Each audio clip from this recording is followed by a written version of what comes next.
आज आपण बनवणार आहोत मशरूम स्वच्छ धुवून त्याचे छोटे छोटे कट करून घ्यायचे आहेत। इथे कट कसं केलं ते बघू शकता। मस्त असे छोट्या छोट्या पीसमध्ये त्यांना कट करून घेतलंय। आज इथे जेवण मी नाही बनवत आहे, तर काका जेवण बनवतोय। गॅस चालू करून एक टोप ठेवला। टोपामध्ये थोडंसं तेल टाकून घेतलंय।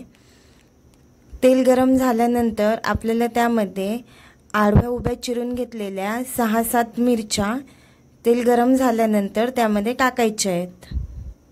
इथे थोडीशी कोथिंबीर पण चिरून घेतली आहे। मिरची पण आडवी उभी चिरून घेतली आहे। सोबतच 6-7 मोठे कांदे चिरून घेतलेत। कांद्याला पण आडवं उभं चिरून घ्यायचं आहे। तेल गरम झालेलं आहे। आता त्यामध्ये सगळ्या मिरच्या टाकून घेणार। जास्त असं फ्राय नाही करायचंय, हलकंसं फ्राय करून घ्यायचंय। मिरची फ्राय करताना त्यामध्ये थोडंसं मीठ टाकायचंय। मिरची चारही साईडने भाजण्यासाठी चमच्याने त्याला सारखं हलवत राहायचं आहे।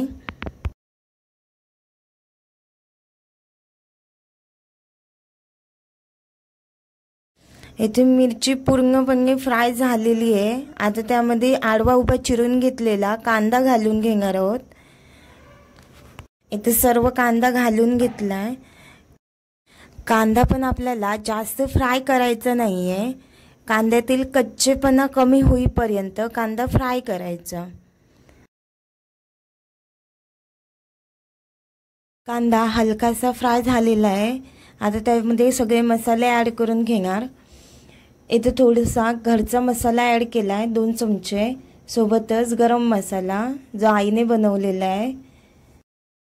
सर्व मसाले मिक्स करून घेणार आहोत। पूर्ण फोडणीला आपला मसाला लागला गेला पाहिजे। तुम्हाला किती तिखट आवडतं त्यानुसार तुम्ही मसाला कमी जास्त करू शकता।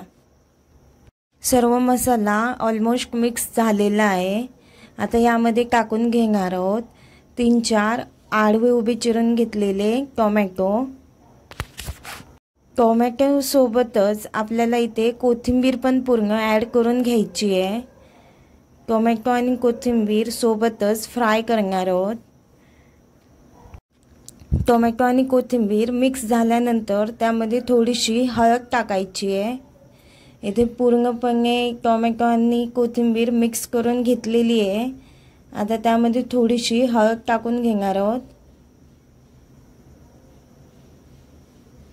इथे 1 चमचा हळद टाकलेली आहे।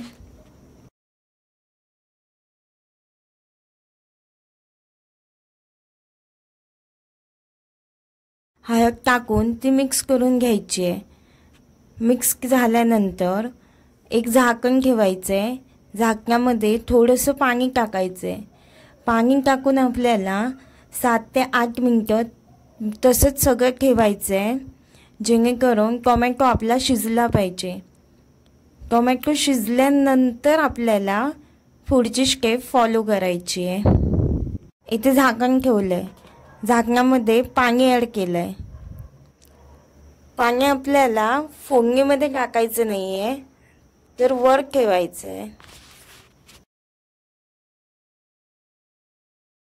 7 ते 8 मिनिटं रेस्ट करण्यासाठी ठेवल्यानंतर पूर्ण पाण्याला वाफ यायला सुरू झालेली आहे।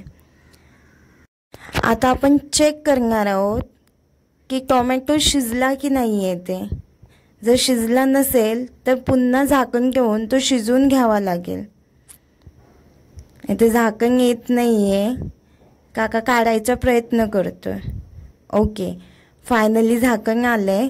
पूर्ण वाफ बाहेर पडली आहे। बघू शकता मस्त असा कलर चेंज झालेला आहे। पूर्ण फोडणी मिक्स करून घेतली आहे। खाली पण टोपाला लागलेली नाही आहे। परतवून घेतल्यानंतर फोडणी त्यामध्ये आपल्याला मशरूम ॲड करायचे आहेत। सर्व मशरूम ॲड करून त्यांना मसाला लागेपर्यंत परतवून घ्यायचे आहेत। इथे ऑलमोस्ट आपला मशरूम तयार होत झालेला आहे। आता फक्त मशरूम शिजला पाहिजे। एकदा का मशरूम शिजला की आपली फायनली मशरूमची भाजी रेडी आहे. जे फूड आपण हॉटेलमध्ये खातो तेच फूड आपण घरामध्ये पण बनवू शकतो. हॉटेलमध्ये कसे बनवतात ते आपल्याला माहीत नसतं, हेल्दी असतं की नाही ते पण माहीत नसतं. मग थोडीशी टेस्टमध्ये चेंज झालं तरी चालेल, पण हेल्दी फूड, होममेड फूड आपण घरात बनवू तर शकतो ना. सगळं मिक्स झाल्यानंतर पुन्हा एकदा वर झाकण ठेवलं आहे. आता झाकण ठेवून गॅसची फ्लेम एकदम लो केली आहे. पुन्हा 6 ते 7 मिनटं आपल्याला वेट करायचं आहे. इथे थोडंसं खोबरं पण घेतलं आहे किसून, एक छोटा नारळ कातून घेतलेला आहे. 6-7 मिनटं झालेली आहे. इथं पूर्ण अशी ग्रेव्ही तयार झालेली आहे. आय थिंक मशरूम पण शिजला असेल. काकांनी डायरेक्ट आतमध्ये खोबरं ॲड केलेलं आहे. बघू मशरूम शिजला की नाही ते. सगळं मिक्स करून घेणार आहोत टोमॅटोच्या पाण्याने, आणि जे आपण झाकणाच्या वर पाणी ठेवलं होतं त्याच पाण्यामध्ये आपल्याला मशरूम शिजवून घ्यायचं आहे. सेपरेट पाणी असं ॲड नाही करायचं आहे, कारण थोडंसं टेस्टमध्ये त्यामुळे चेंजेस होणार आहेत. टेस्टिंग करण्यासाठी दिलेलं आहे. टेस्ट ओके आहे. थोडंसं मीठ आतमध्ये कमी झालं आहे. मीठ कमी झाले ते सेपरेट पुन्हा ॲड करून घेणार आहोत. आता टेस्ट करण्यासाठी मी तिथं बसले होते. मीठ ॲड केलं आहे तिथं. आता हे सगळं मिश्रण मिक्स करून घेणार आहोत. आपला मशरूम रेडी झाला आहे. त्यामध्ये थोडंसं कोकम टाकलं आहे. कोकमने थोडंसं टेस्ट येतो आंबट. फायनली हॉटेलमध्ये जसं मशरूम बनवतात तसंच सेम मशरूम काकाने बनवलेलं आहे, कारण तो पण हॉटेलमध्येच काम करतो. चला, हॉटेलची टेस्टच घरी घेऊन आलो आहे. चला तर या मग मशरूमसोबत जेवायला. थँक्यू. लाईक, शेअर आणि सबस्क्राईब करायला विसरू नका. बेल आयकॉनवर पण क्लिक करा. Bye bye.